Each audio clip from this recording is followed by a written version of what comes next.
ഇഞ്ചി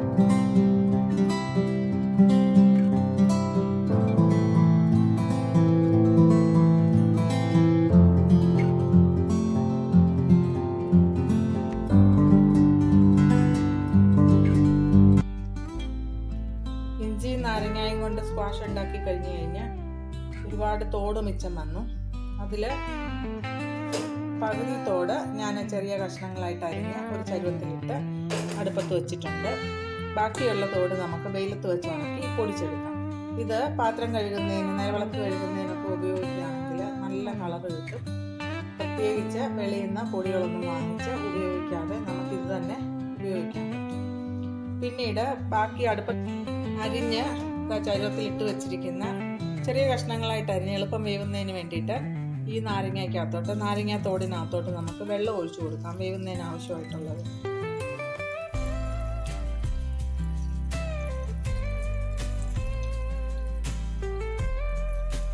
നന്നായിട്ട് വെന്ത് വരുന്നത് വരെ നമുക്ക് വേവിച്ചെടുക്കാം. ഇനി ഇതിനകത്തോട്ട് നമുക്ക് കുറച്ച് കല്ലുപ്പിട്ട് കൊടുക്കണം. കല്ലുപ്പിന് പ്രത്യേകിച്ച് അളവൊന്നുമില്ല, നമ്മുടെ ഇഷ്ടമനുസരിച്ചിട്ട് ഇത്രയും അങ്ങോട്ട് ഇട്ട് കൊടുക്കും. ഇത്രയും കൊടുക്കും.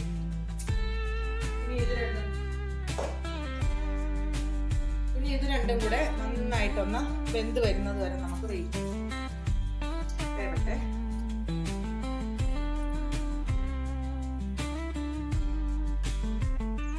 നമ്മൾ വേവാനായിട്ട് അടുപ്പത്ത് വെച്ച നാരങ്ങയുടെ തൊലിയെല്ലാം വെന്തു നല്ല സോഫ്റ്റ് ആയിട്ടുണ്ട്. ചട്ടിയിട്ട് ഞാൻ എന്താ കുത്തി നോക്കി, നല്ല സോഫ്റ്റ് ആയിട്ടുണ്ട്. ഇനി നമുക്കിതിലേക്ക് കുറച്ച് വിനാഗിരി ഒഴിച്ചു കൊടുക്കാമേ. വിനാഗിരിയും ഉപ്പും നാരങ്ങയുടെ തൊലിയും നന്നായിട്ടൊന്ന് തിളച്ച് വന്നു കഴിഞ്ഞിട്ട് നമുക്ക് ഗ്യാസ് അങ്ങ് ഓഫ് ചെയ്യാം. ഗ്യാസ് ഓഫ് ചെയ്ത് ഇത് നന്നായിട്ട് തണുത്ത് വരുന്നത് വരെ വെയിറ്റ് ചെയ്യാം.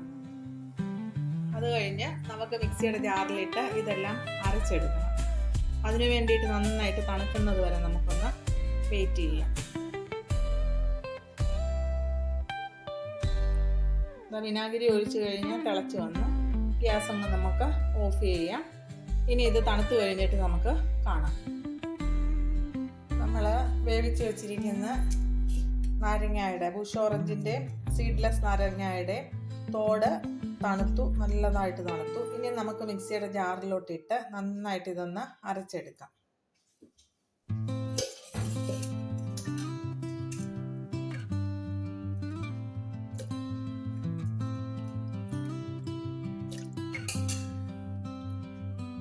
നന്നായിട്ട് അരച്ചുകൊണ്ട് വന്നു. അതായത് നല്ല കട്ടിയായിട്ടിരിക്കുകയാണ്. അപ്പം അരിച്ചെടുക്കാനായിട്ട് പ്രയാസമാണ്. അതുകൊണ്ട് ഇതിൽ നിന്ന് നമുക്ക് കുറച്ച് വെള്ളം ഒഴിച്ച് ഒന്ന് ലൂസാക്കി എടുക്കാം.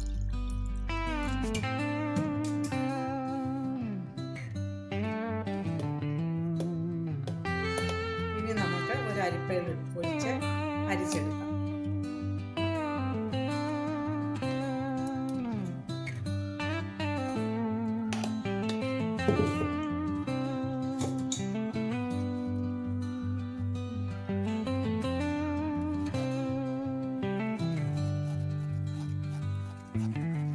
ഇങ്ങനെയൊന്ന് അരിച്ചെടുത്തോണ്ട് വരാമേ.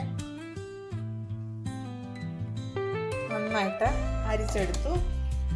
ഈ പാകത്തിന് കിട്ടിയിട്ട്, അഥവാ കൊഴുപ്പ് കൂടുതലാണെന്ന് തോന്നുകയാണെങ്കിൽ തിളച്ചാറിയ വെള്ളം ഒഴിച്ച് ലൂസാക്കാവുന്നതാണ്. ഞാനിപ്പോൾ ഇതിനകത്തൊന്നും ചേർക്കുന്നില്ല, ഇങ്ങനെ തന്നെ ഉപയോഗിക്കും. ഇനി ഇതിനകത്ത് പത വേണമല്ലോ പാത്രം കഴുകുമ്പോഴത്തേക്ക്, അതിൽ എണ്ണമയമൊക്കെ പോകുന്നതിന് വേണ്ടിയിട്ട്. അതിനായിട്ട് നമുക്ക് കുറച്ച് വിം അങ്ങോട്ട് ഒഴിച്ചു, വിമ്മോ പ്രില്ലോ നമ്മുടെ കയ്യിൽ എന്താണോ ഉള്ളത് അത്. ഞാനിപ്പം വിമ്മാണ് എൻ്റെ ഉള്ളത്. വിമ്മ ഒഴിച്ചു കൊടുക്കും. കുറച്ച് ഒരു അരക്കുപ്പിയില്ല, അതിലും താഴെ കാൽ കുപ്പിക്ക് മേലിലായിട്ട് ഒഴിച്ചു കൊടുത്ത് നന്നായിട്ട് ഇളക്കി ഇതിനെ ഒരു കുപ്പിക്കകത്താക്കി വെച്ചിട്ട് നമ്മൾ പാത്രം കഴുകാനായിട്ട് കുറേശ്ശെ ഉപയോഗിക്കുകയാണെങ്കിൽ പാത്രത്തിലുള്ള കറയെല്ലാം പോകും. വിളക്ക്, കിണ്ടി, മുണ്ട അങ്ങനെയുള്ള സാധനങ്ങൾ കഴുകുമ്പോൾ നല്ല കളറായിരിക്കും. ഇതിനി കുറേ നാളത്തെ കൊണ്ട് വിമ്മ് മേടിക്കാതെ നമുക്ക് പാത്രം കഴുകാനായിട്ട് തയ്യാറാക്കാൻ പറ്റും. ഇനിയും നാരങ്ങ വെള്ളം ഉണ്ടാക്കുന്ന നാരങ്ങാത്തോടെ ഒന്നിച്ച് കൂട്ടി ഫ്രിഡ്ജിനകത്ത് വെച്ചിട്ട് ഒരു ദിവസം ഇങ്ങനെ അങ്ങ് തയ്യാറാക്കുകയാണെങ്കിൽ നമുക്ക് പാത്രം കഴുകാനുള്ള ലിക്വിഡ് വീട്ടിൽ തന്നെ തയ്യാറാക്കാൻ പറ്റും.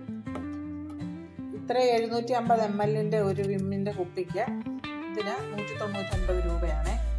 ഇതാകുമ്പോൾ നമുക്ക് അധികം ചിലവില്ല. ഒരു പിടി കല്ലുപ്പ്, നമ്മൾ കളയാനായിട്ട് വെച്ചിരുന്ന നാരങ്ങാത്തോട്, കുറച്ച് വിനാഗിരി, കുറച്ച് വിമ്മ ഉണ്ടെങ്കിൽ നമുക്കിതൊരു 3-4 മാസത്തേക്ക് പാത്രം കഴുകാനുള്ള ലിക്വിഡായിട്ടുണ്ട്.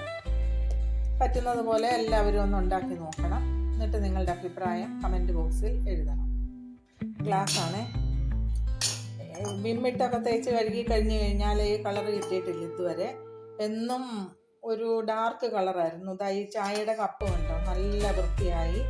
ഈ ചായ തിളപ്പിക്കുന്ന പാത്രം വർഷങ്ങളായിട്ട് ഞാൻ ഇതിലാണ് ചായ തിളപ്പിക്കുന്നത്. അന്നേരം കറുത്ത് ഒരു കറ പിടിച്ചിരിക്കുന്ന ഒരവസ്ഥയിലായിരുന്നു. ഞാൻ അത് വെച്ചിട്ട് ഇപ്പോൾ ഉണ്ടാക്കിയ ലിക്വിഡ് വെച്ച് തേച്ച് കഴുകി കഴിഞ്ഞ് കഴിഞ്ഞപ്പോൾ ഇതിനകത്തെ കറയെല്ലാം ഒരു ഭാഗവും പോയി കിട്ടി. ഇനി ദിവസവും ഇത് വെച്ച് തന്നെ തേച്ച് കഴുകി കഴിയുമ്പോൾ വളരെ ക്ലീനായിട്ടിരിക്കും. ഇത് എല്ലാവരെയും ഒന്ന് കാണിക്കുന്നതിന് വേണ്ടിയിട്ടാണ്. ഇത് എത്ര കറക്റ്റായിട്ട് നമ്മുടെ പാത്രം ക്ലീൻ ആവുമെന്നുള്ളത്. പക്ഷേ ഇത് തേച്ച് കഴിയുമ്പോൾ നമ്മുടെ കൈ കുറച്ച് റഫ് ആവാനുള്ള സാധ്യതയുണ്ട്.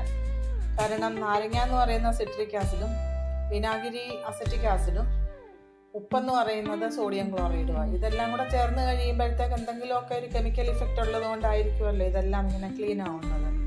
അതുകൊണ്ട് പാത്രം കഴുകി കഴിഞ്ഞ് കഴിഞ്ഞാൽ നമ്മുടെ കയ്യിൽ സ്വല്പം വാസ്ലീനോ ക്രീമോ എന്തെങ്കിലും ഒന്ന് പുരട്ടണം. അന്നേരം നമ്മുടെ സ്കിന്നും റഫ് ആവാതിരിക്കും.